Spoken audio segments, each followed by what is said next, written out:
guys, this is Stacy from eatthebite.com, and today we're making a fantastic chicken parmesan. This is an easy, delicious recipe that goes great with my slow-cooked spaghetti sauce. So let's get started. I bought thin chicken cutlets for this recipe because it's so much easier than cutting chicken breasts in half and pounding them until they're thin. I'll still need to pound my cutlets a little anyway, so I laid down some plastic wrap, placed the chicken cutlet on the plastic, and another piece of plastic on top of that. And I'm using a mallet to tenderize it and get this chicken just a tiny bit thinner than it already was. So when you're finished pounding the chicken, it should look like this. And you'll do this with the rest of your chicken and set aside the cutlets on a plate.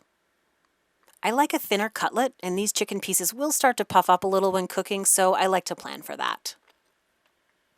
Next, I want to get my dredging station set up with eggs, flour, and breadcrumbs. So I start by adding a pinch of salt and beating my eggs, putting some flour on a plate, and some breadcrumbs on another plate. I shredded some fresh Parmesan cheese that I'll add to my breadcrumbs, and then I'll just give those a little toss to mix them together like you see here. We'll add a little regular salt, garlic powder, and my favorite onion salt to the flour. Then just take a fork and mix that together. And here's how I do my dredge. First, I dip it in the egg, then the flour, making sure flour is coating the entire cutlet. You'll need to flip it to ensure the full coverage. Shake the excess flour, and then dip it back into the egg. Yes, I do a double egg dip. Blammo! Gets the chicken crispier. Then you want to shake the drippy egg from the cutlet and drop it onto the breadcrumb plate. Gently cover the chicken with the breadcrumb and cheese mixture until the cutlet is fully coated. Then turn it over and cover the other side with breadcrumbs as well.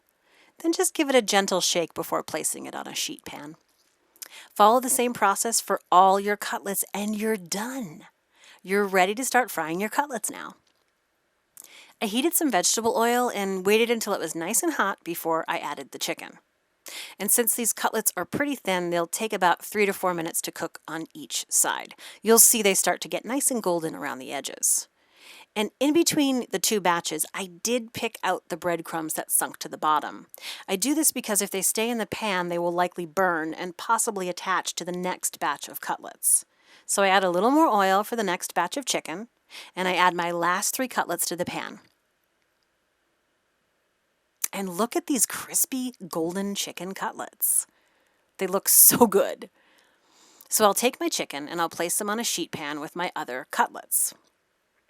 And here's our yummy cutlets. Now we're ready to start assembling this delicious chicken parmesan. Yum, yum, give me some. We're not quite there yet though. I do like to add fresh basil on top of my chicken parmesan.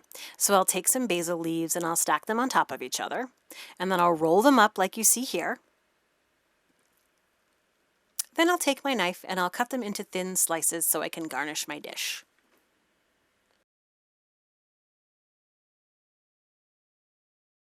Now comes the best part, the cheese. I forgot I was broiling and used parchment paper on my sheet pan, which was not smart, so don't do that.